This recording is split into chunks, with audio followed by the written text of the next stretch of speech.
সুন্দর রমণী জেনার জন্য ডাকছে। আপনার অন্তরের মধ্যে ভয় থাকতে হবে, দুনিয়ার মানুষ আমাকে দেখে না, আমার স্ত্রী দেখে না, আমার পাড়া প্রতিবেশীর মানুষ দেখে না, আমার সমাজের লোকেরা দেখে না, কিন্তু আমার মাওলা দেখে। মাওলা দেখে কি দেখে না? জোরে জোরে বলি সুবহানাল্লাহ। আপনার অন্তরে তাকওয়ার অন্যতম শর্ত হচ্ছে আল্লাহ ভীতি থাকতে হবে, কলিজার মধ্যে আল্লাহর ভয় থাকতে হবে। 2 নম্বর হচ্ছে আপনি ব্যবসা করতেছেন, ওজনে কম দিচ্ছেন, অথবা 2 নম্বর পণ্য দিয়ে দিচ্ছেন, 2 নম্বর প্রোডাক্ট দিয়ে দিচ্ছেন কাস্টমারকে, কাস্টমার বুঝে নাই, কাস্টমার ধরতে পারে নাই। মনে মনে চিন্তা রাখতে হবে, মনে মনে ধারণা রাখতে হবে, দুনিয়ার কোনো মানুষ বুঝে না, দুনিয়ার কোনো মানুষ দেখে না, আমি যে 2 নাম্বার করতেছি আমার মাওলা দেখতেছে। মাওলা দেখে কি দেখে না? আল্লাহ দেখে কি দেখে না? দুনিয়ার সকল মানুষের চোখে ধুলা দেওয়া সম্ভব, কিন্তু আমার মাওলার চোখে ধোঁকা দেওয়া সম্ভব নয়। You are being watching by almighty Allah. ও দুনিয়ার মানুষ, দুনিয়াতে তুমি ক্ষুদ্র থেকে ক্ষুদ্র একটা সরিষা পরিমাণ কাজও যদি করো, আমার মাওলা তোমার ওই ক্ষুদ্র কাজটার দিকে তাকিয়ে আছে। জোরে জোরে বলি সুবহানাল্লাহ। নিয়ত রাখেন, হতে পারে আল্লাহ রাব্বুল আলামিন আপনাকে জীবনের কোনো এক সময় সে সুযোগ করে দিবেন। কিভাবে আপনাকে হজ করার জন্য আল্লাহ তাআলা সুযোগ করে দিয়েছেন আপনি কল্পনাও করতে পারবেন না। এজন্য আপনার অন্তরে নিয়ত রাখতে হবে, আল্লাহ তোমার কাছে অন্য কিছু চাই না, আল্লাহ তোমার বাইতুল্লাহ, তোমার ঘর যাতে জীবনে একবার জিয়ারত করতে পারি, তোমার বন্ধুর রওজা মুবারক যাতে একবার জিয়ারত করতে পারি, তোমার বন্ধুর রওজা মুবারকের পাশে দাঁড়িয়ে একবার যাতে সালাম দিতে পারি, আল্লাহ তুমি সেই সুযোগ করে দিও, সে তৌফিক করে দিও। আল্লাহ আয় আল্লাহ তাআলা, আমার কোনো উপায় নেই, আমি কিভাবে হজ করব, আমার কোনো পথ নেই, কিন্তু তুমি তো সব পারো। এভাবে আল্লাহর কাছে ফরিয়াদ করেন, নিয়ত রাখেন, দেখবেন জীবনের এক সময় না এক সময় আল্লাহ তাআলা আপনাকে হজ করার তৌফিক দান করে দিবেন, আপনি কল্পনাও করতে পারবেন না। তা আল্লাহ রাব্বুল আলামিন আমাদেরকে হজ করার তৌফিক দান করুক, আমরা সকলে বলি আল্লাহুম্মা আমিন। আমার প্রিয় বাবারা ভাইয়েরা, আজকের খুতবার আলোচনার বিষয়বস্তু হচ্ছে কুরবানির শিক্ষা। আজকের খুতবার আলোচনার বিষয়বস্তু হচ্ছে কুরবানির শিক্ষা। এই যে কুরবানি চলে গেল, প্রত্যেক বছরে কুরবানি আসে আবার চলে যা, প্রত্যেক বছরে কুরবানি আসে আবার চলে যা। এই কুরবানি থেকে আমরা কি শিক্ষা গ্রহণ করতে পারলাম? এই কুরবানি আমাদেরকে কি শিক্ষা দিয়ে যায়? এই কুরবানি আমাদেরকে কি শিক্ষা দিয়ে যায়? এই বিষয়টাই আজকের খুতবার আলোচনার মধ্যে এসেছে। আমার প্রিয় বাবারা ভাইয়েরা, এই কুরবানি আল্লাহ সুবহানাহু তাআলা যাদের উপর যাকাত দেওয়া ফরজ, যাকাত দেওয়ার মতো যাদের সামর্থ্য আছে, তাদের এই কুরবানি করা তাদের উপরেও ওয়াজিব। যাকাত দেওয়ার শর্ত হচ্ছে 1 বছর পরিমাণ সম্পদের মালিক হতে হবে যাকাতের ক্ষেত্রে, আর কুরবানির ক্ষেত্রে 1 বছর পর্যন্ত আপনার যাকাতের সম্পত্তি আপনার কাছে থাকার প্রয়োজন নাই। আপনার যে 4 দিন আছে, 4 দিন আপনার কাছে অর্থ সম্পদ থাকলে আপনার উপর কুরবানি ওয়াজিব। তো এই যে কুরবানি আল্লাহ তাআলা আমাদের উপর ওয়াজিব করেছেন, কেন করেছেন? আল্লাহ তাআলার উদ্দেশ্য কি? এই যে পশু কুরবানি করা, তারপরে এই পশুর মাংস নিজে খাওয়া, আত্মীয় স্বজনকে বিলিয়ে দেওয়া, এই সিস্টেমটা আল্লাহ কেন করেছেন? আল্লাহর উদ্দেশ্য কি? আল্লাহ আমাদের মাধ্যমে কি অর্জন করতে চায়? মুফাসসিরিনে কেরামগণ বলেছেন যে 8টা কাজ আল্লাহ তাআলা এই কুরবানির মাধ্যমে আমাদেরকে করাইতে চান। কয়টা কাজ? 8টা কাজ। 1 নম্বর কাজ হচ্ছে আল্লাহ তাআলা এই কুরবানির মাধ্যমে আমাদেরকে তাকওয়া শিক্ষা দিতে চান। জোরে জোরে বলি সুবহানাল্লাহ। 1 নম্বর, এই কুরবানির মাধ্যমে আল্লাহ আমাদেরকে কি শিক্ষা দিতে চান?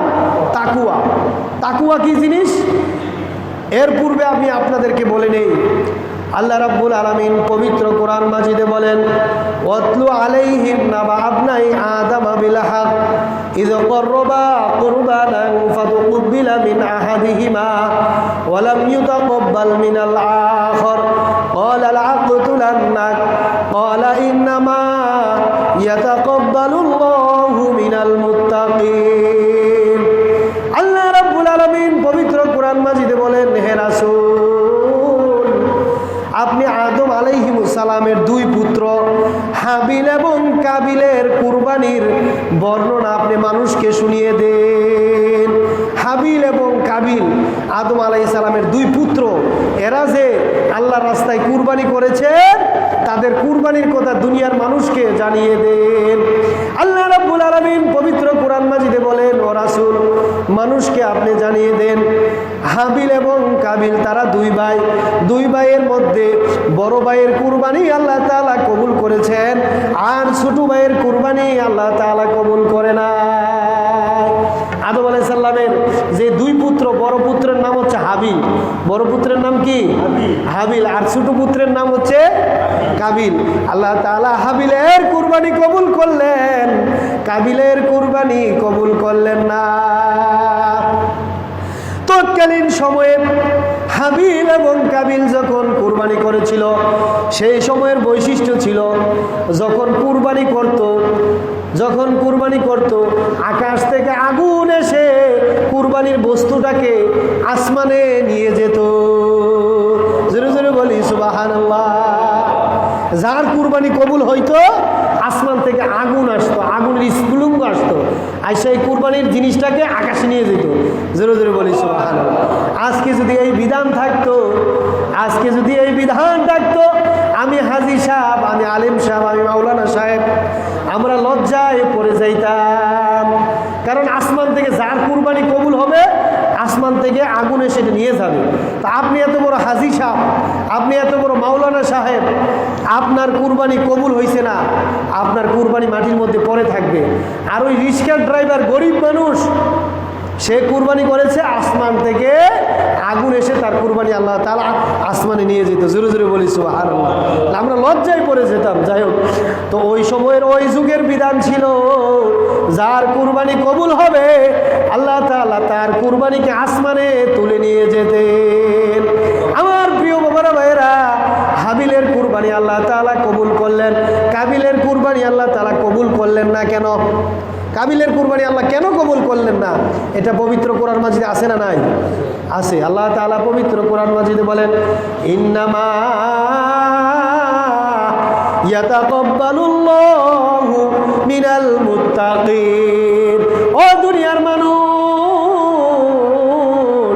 তোমরা শুনে রাখো, আমি দুনিয়ার মধ্যে সবার কুরবানি কবুল করি না, সবার কুরবানি কবুল করি না। ইন্নামা ইয়াতাকাব্বালুল্লাহু মিনাল মুত্তাকিন, তাদের কুরবানি আমি কবুল করি যারা মুত্তাকি। আল্লাহ তাআলা বলতেছেন, ইন্নামা ইয়াতাকাব্বালুল্লাহু মিনাল মুত্তাকিন। আমি হাবিলের কুরবানি কবুল করেছি, কাবিলের কুরবানি কবুল করি নাই। এর কারণ হচ্ছে হাবিল হচ্ছে মুত্তাকি আর কাবিল হচ্ছে মুত্তাকি না। হাবিল ছিল মুত্তাকি আর কাবিল মুত্তাকি ছিল না। এজন্য দুই ভাই কুরবানি করেছে, এক ভাইয়ের কুরবানি কবুল করেছে, আরেক ভাইয়ের কুরবানি কবুল করে নাই। কারণ কি? হাবিল কি মুত্তাকি আর কাবিল মুত্তাকি নয়। মুত্তাকি কি? এবার আমরা জানতে হবে যে কুরবানি কবুল হওয়ার শর্ত হচ্ছে আপনাকে মুত্তাকি হতে হবে। কি হতে হবে? মুত্তাকি। মুত্তাকি কি এটা জানার প্রয়োজন আছে না নাই? মুত্তাকি হচ্ছে তাকওয়াবান, যার অন্তরের মধ্যে তাকওয়া আছে। মুফাসসিরিন কেরামগণ বলেছেন, যার অন্তরে তাকওয়া আছে, তাকওয়া, তাকে আরবি ভাষায় বলা হয় মুত্তাকি। জোরে জোরে বলি সুবহানাল্লাহ। যার অন্তরে তাকওয়া আছে তাকে কি বলা হয়? কথা বলেন, কি বলে? মুত্তাকি। আর মুত্তাকি, আপনার কুরবানি কবুলের অন্যতম শর্ত হচ্ছে কি আপনাকে কি হতে হবে? মুত্তাকি হতে হবে। মুত্তাকি না হলে আপনার কুরবানি আল্লাহ তাআলা কি করতো না? কবুল করবে না। মুত্তাকি কি? হযরত আলী রাদিয়াল্লাহু তাআলা আনহু মুত্তাকির সংজ্ঞা দিয়েছেন, তাকওয়ার সংজ্ঞা দিয়েছেন। যার অন্তরে তাকওয়া আছে আল্লাহ তাআলা তার কুরবানি কবুল করবেন। আলী রাদিয়াল্লাহু তাআলা আনহুকে জিজ্ঞাসা করলেন, ও আলী, আপনার কাছ থেকে আমরা জানতে চাই তাকওয়া কি, মুত্তাকি কি? হযরত আলী রাদিয়াল্লাহু তাআলা আনহু বলেন, আত-তাকওয়া লিয়াল খাউফু মিনাল জালিল ওয়াল আমালু বিত-তানজিল ওয়াল কনাতু বিল কলিল ওয়াল ইস্তিআযাতু লিয়াউমির রাহিল। জোরে জোরে বলি সুবহানাল্লাহ। হযরত আলী রাদিয়াল্লাহু তাআলা আনহু বলেন, মুত্তাকি হচ্ছে, তাকওয়াবান হচ্ছে ওই ব্যক্তি যার মধ্যে চারটা জিনিস আছে। জোরে জোরে বলি সুবহানাল্লাহ। মুত্তাকি হচ্ছে ওই ব্যক্তি, তাকওয়াবান ব্যক্তি হচ্ছে ওই ব্যক্তি যার মধ্যে চারটা জিনিস আছে। কয়টা জিনিস? চারটা জিনিস থাকলে আপনিও মুত্তাকি হয়ে যেতে পারবেন, তাকওয়াবান হয়ে যেতে পারবেন। জোরে জোরে বলি সুবহানাল্লাহ। এই চারটা জিনিস জানার প্রয়োজন আছে না নাই? আপনি যদি মুত্তাকি না হন, তাকওয়াবান না হন, আপনার কোনো আমলে আল্লাহ তাআলা কবুল করবেন না। আপনার যে কোনো আমল, আপনার নামাজ, রোজা, হজ, যাকাত, দান সদকা, কুরবানি, যেই কোনো আমল যদি আল্লাহর কাছে কবুল করাতে চান, আপনাকে মুত্তাকি হতে হবে, তাকওয়াবান হতে হবে। যদি আপনি মুত্তাকি না হন, তাকওয়াবান না হন, আল্লাহ তাআলা আপনার কোনো আমলকে আল্লাহ তাআলা কবুল করবেন না। হযরত আলী রাদিয়াল্লাহু তাআলা আনহু বলেন, আপনি যদি মুত্তাকি হতে চান, আপনাকে চারটা জিনিস মেনে চলতে হবে। এক নম্বর হচ্ছে আত-তাকওয়া লিয়াল খাউফু মিনাল জালিল। তাকওয়ার এক নম্বর শর্ত হচ্ছে আত-তাকওয়া লিয়াল খাউফু মিনাল জালিল। আপনার অন্তরের মধ্যে সদা সর্বদা মাওলার ভয় থাকতে হবে। জোরে জোরে বলি সুবহানাল্লাহ। মুত্তাকি হওয়ার এক নাম্বার শর্ত হচ্ছে আত-তাকওয়া লিয়াল খাউফু মিনাল জালিল। আল্লাহর ভয় আপনার অন্তরের মধ্যে সবসময় থাকতে হবে। তাকওয়া মুত্তাকি হওয়ার দুই নম্বর শর্ত হচ্ছে আত-তাকওয়া লিয়াল খাউফু মিনাল জালিল ওয়াল আমালু বিত-তানজিল। দুই নম্বর হচ্ছে আপনার জীবনের প্রত্যেকটা কাজ, প্রত্যেকটা কদম আল্লাহ তাআলা কোরআন এবং হাদিসে যেভাবে বলেছে, কোরআনে যেভাবে আছে, হাদিসে যেভাবে আছে, রাসূল পাক সাল্লাল্লাহু আলাইহি ওয়াসাল্লাম আমাদের জন্ম থেকে মৃত্যু পর্যন্ত সমস্ত কাজ আপনাকে কিভাবে করতে হবে, সকল কিছুর সমাধান কোরআনে আছে না নাই? সকল কিছুর সমাধান কোরআন এবং হাদিসে আছে। জোরে জোরে বলি সুবহানাল্লাহ। আপনার ব্যক্তিগত জীবন, পারিবারিক জীবন, সামাজিক জীবন, রাষ্ট্রীয় জীবন, আপনার ব্যবসা বাণিজ্য, মানুষের সাথে চলাফেরা, মানুষের সাথে কিভাবে কথা বলবেন, আপনার স্ত্রীর সাথে আপনি কিভাবে কথা বলবেন, আপনার ছেলে মেয়ের সাথে আপনি কিভাবে কথা বলবেন, আপনার পাড়া প্রতিবেশীর সাথে কেরকম আচরণ করবেন, কেরকম ব্যবহার করবেন, আপনার সব কিছুর কথা কোরআন এবং হাদিসে আছে। আপনার সারা জীবন আপনি যে এই দুনিয়ার প্রত্যেকটা কাজ কিভাবে করবেন, সব কিছুর কথা কোরআনের মধ্যে আছে না নাই? কথা বলেন, কোরআন আছে না নাই? এই কোরআন এমন একটা কোরআন, এমন কোনো বিষয় নাই যে বিষয়ের কথা কোরআনের মধ্যে নাই। দুনিয়াতে যা কিছু আছে সব কিছুর কথা আল্লাহ তাআলা কোরআন এবং হাদিসে বলে দিয়েছেন। জোরে জোরে বলি সুবহানাল্লাহ। সকল কিছুর কথা কোরআনে আছে। তাহলে মুত্তাকি হওয়ার দুই নম্বর শর্ত হচ্ছে ওয়াল আমালু বিত-তানজিল। আপনার এই জীবনটাকে যে আপনি পরিচালনা করবেন, আপনার জীবনকে 60 বছর 70 বছরের এই জীবনকে যাতে আপনি যে পরিচালনা করবেন, আপনার মন করা মতো চলা যাবে না। কোরআনের মধ্যে হাদিসের মধ্যে যেভাবে আছে সেভাবে আপনার এই 60 বছর এই 70 বছরের জিন্দিটাকে পরিচালিত করতে হবে। জোরে জোরে বলি সুবহানাল্লাহ। রাসূল পাক সাল্লাল্লাহু আলাইহি ওয়াসাল্লামকে বলেন, রাসূল পাক সাল্লাল্লাহু আলাইহি ওয়াসাল্লামের জীবন সম্পর্কে আয়েশা সিদ্দিকা রাদিয়াল্লাহু তাআলা আনহুকে জিজ্ঞাসা করেন। আয়েশা সিদ্দিকা রাদিয়াল্লাহু তাআলা আনহু হচ্ছে নবীজির দ্বিতীয় স্ত্রী। আয়েশা নবীজির কত নম্বর স্ত্রী? দ্বিতীয় স্ত্রী। আয়েশাকে জিজ্ঞাসা করেন, হে আয়েশা, নবীজির চরিত্র কেমন ছিল? নবীজির চরিত্র কেমন ছিল? নবীজির স্ত্রীকে জিজ্ঞাসা করতেছেন। তো আয়েশা সিদ্দিকা রাদিয়াল্লাহু তাআলা আনহু বলেন, আমার রাসূলের চরিত্র ছিল হুবাহু এ আল কোরআন। জোরে জোরে বলি সুবহানাল্লাহ। এই আল কোরআনে যা আছে আমার নবীর চরিত্র ঠিক হুবাহু তেমন। জোরে জোরে বলি সুবহানাল্লাহ। তাহলে আমার নবীজির চরিত্র ছিল কোরআনের মধ্যে যা আছে তা। জোরে জোরে বলি সুবহানাল্লাহ। আমার প্রিয় বাবারা ভাইয়েরা, আপনার এই জীবনকে 60 বছর এই 70 বছরের জীবনকে কোরআনের মধ্যে যেভাবে বলা হয়েছে, আপনি পাড়া প্রতিবেশীর সাথে কেমন আচরণ করবেন, পিতামাতার সাথে কেমন আচরণ করবেন, আপনি ব্যবসা কিভাবে করবেন, চাকরি কিভাবে করবেন, সকল কিছুর কথা কোরআনের মধ্যে আছে। ওই কোরআন অনুযায়ী আপনার জীবনকে পরিচালনা করতে হবে। তাহলে এক নম্বর আমরা শুনেছি জানি যে মুত্তাকি হওয়ার জন্য 4টা শর্ত। মুত্তাকি হওয়ার জন্য কয়টা শর্ত? 1 নম্বর শর্ত হচ্ছে আপনার অন্তরের মধ্যে সবসময় আল্লাহর ভয় থাকতে হবে। 2 নম্বর শর্ত হচ্ছে কোরআনের মধ্যে হাদিসের মধ্যে যেভাবে আছে সেইভাবে আপনার 60 বছর এই 70 বছরের জিন্দিগিটাকে পরিচালনা করতে হবে। অনেকে আছে দেখবেন হুজুর আমি তো হচ্ছি লেলিনবাদী, আমার নেতা হচ্ছে অমক, আমার আদর্শ হচ্ছে রবীন্দ্রনাথ ঠাকুর, আমি ওনাকে ফলো করি, ওনার কবিতা আবৃত্তি করি, উনি আমার নেতা, আমার নেতা হচ্ছে অমুক অমুক রাজনীতিক ব্যক্তিত্ব, ওনাকে আমি আমার আদর্শ মানি। আমার প্রিয় বাবারা ভাইয়েরা, আপনি যদি এই কোরআনকে যদি আপনার আদর্শ না মানেন, দুনিয়াবি কোনো মানুষকে যদি, দুনিয়ার কোনো রাজনীতিক ব্যক্তিকে যদি আপনি আদর্শ মানেন, আপনার সরাসরি ঠিকানা হবে জাহান্নাম। জোরে জোরে বলি নাউজুবিল্লাহ। মৃত্যুবরণ করবেন, মৃত্যুর সাথে সাথে আপনি জাহান্নামে আপনাকে নিক্ষেপ করা হবে। এজন্য আপনার জীবনের আদর্শ হতে হবে কোরআন, কোরআন এবং সুন্নাহ, কোরআন এবং হাদিস, নবীজির হাদিসগুলো আপনার জীবনের, কোরআন আপনার জীবনের আদর্শ হতে হবে। আপনার জীবনে আপনি একটা ব্যবসা করবেন, যে আপনাকে দেখতে হবে আমার রাসূল ব্যবসা কিভাবে করেছেন।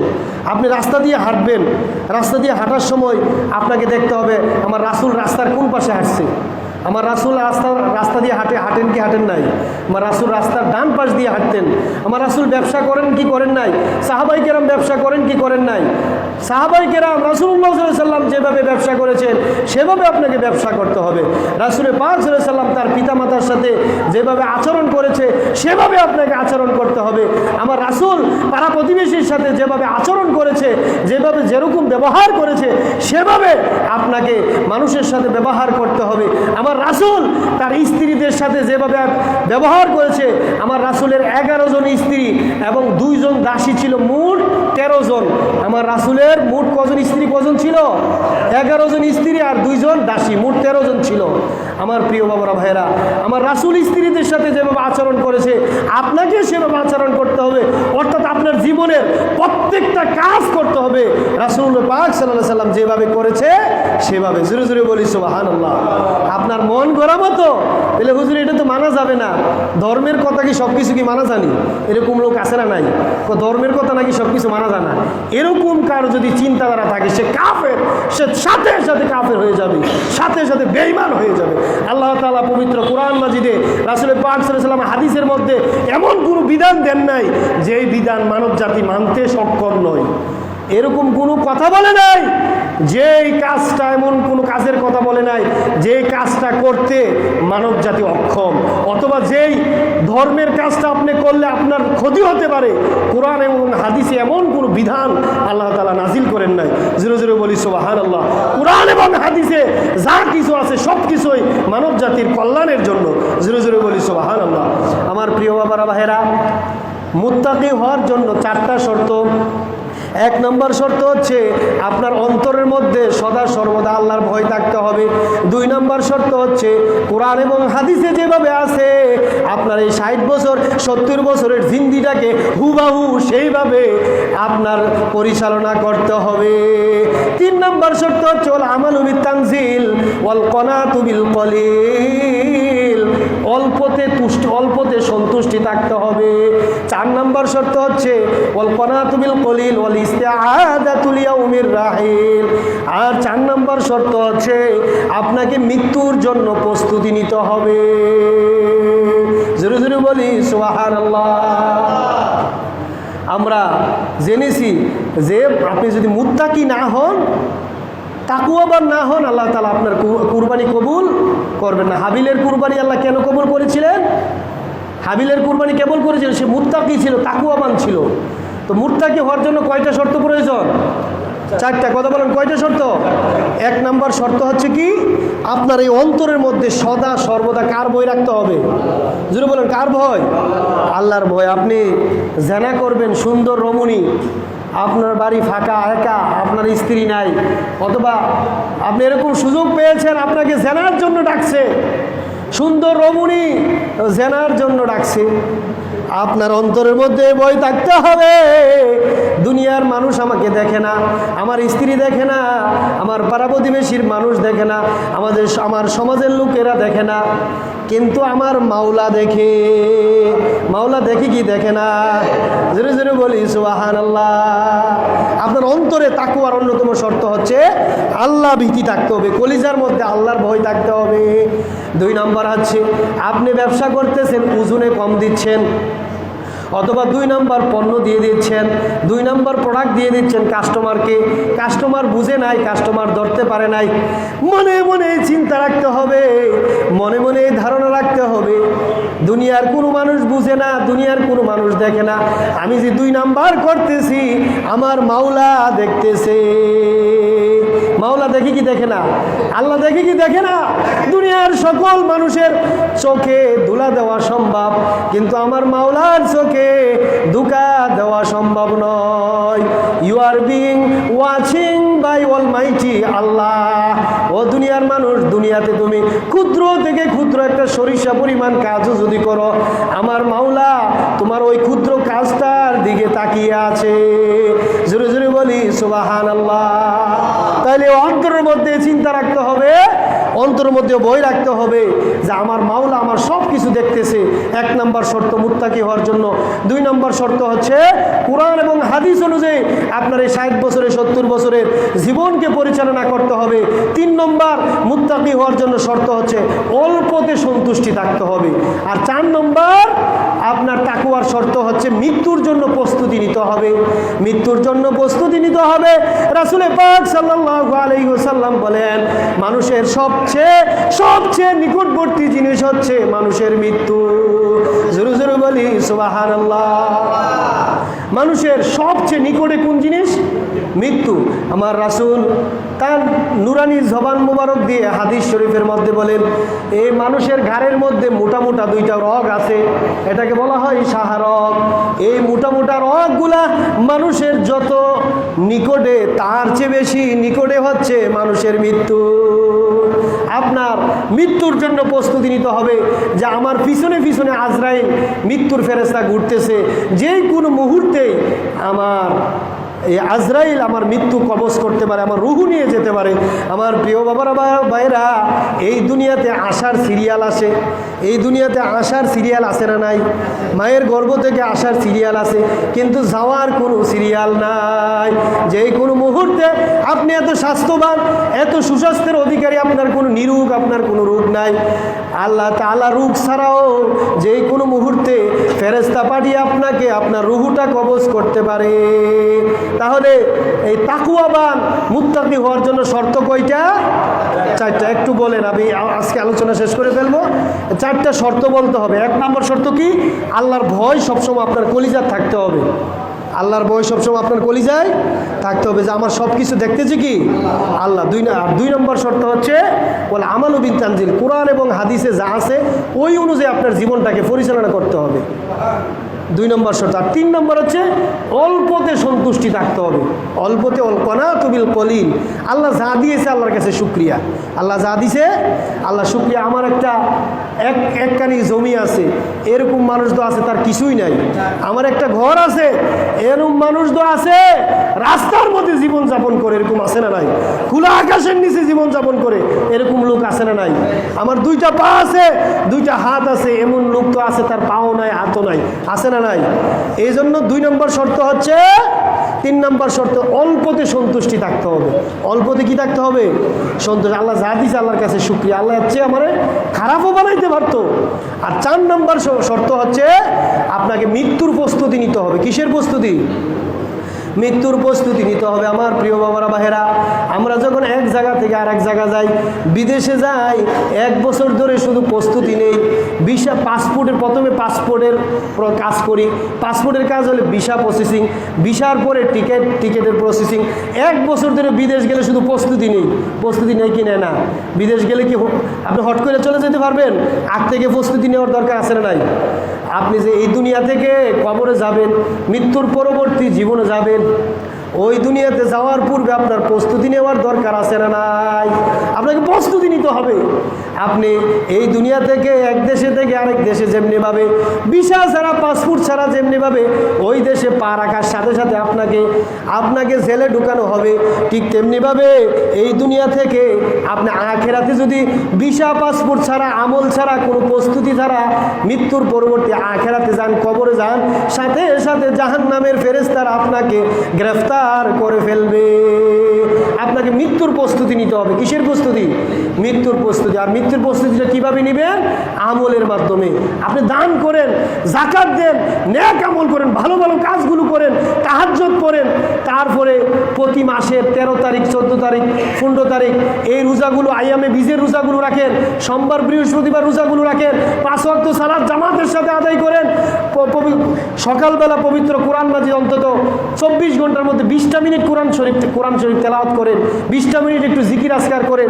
এভাবে আপনি মার খেদমত করেন, পিতার খেদমত করেন, পিতামাতার খেদমত করেন। এভাবে আপনি আখেরাতের প্রস্তুতি নেন, মৃত্যুর প্রস্তুতি নেন। আমার প্রিয় বাবারা, ভাইয়েরা, আমরা অনেকেই কুরবানি করেছি। আল্লাহ তাআলা বলেছেন, স্পষ্টভাবে বলেছেন, এই 4টা শর্ত যার মধ্যে না থাকবে তার কুরবানি আল্লাহ তাআলা কোনোদিন কবুল করবে না। এই 4টা শর্ত থাকতে হবে। আপনাকে মুত্তাকি হতে হবে। ইন্নামা ইয়াতাকাব্বালুল্লাহু মিনাল মুত্তাকিন, যারা মুত্তাকি আল্লাহ তাদের কুরবানিকেই কবুল করে থাকে। জোরে জোরে বলি সুবহানাল্লাহ। এই 4টা শর্ত যারা আছে, যাদের মধ্যে আছে, তাদের কুরবানি কবুল। জোরে জোরে বলি সুবহানাল্লাহ। এই 4টা জিনিস আমরা যাতে আমাদের অন্তরে ধারণ করতে পারি, আমরা মেনে চলতে পারি, আল্লাহ রাব্বুল আলামিন আমাদের সকলকে তৌফিক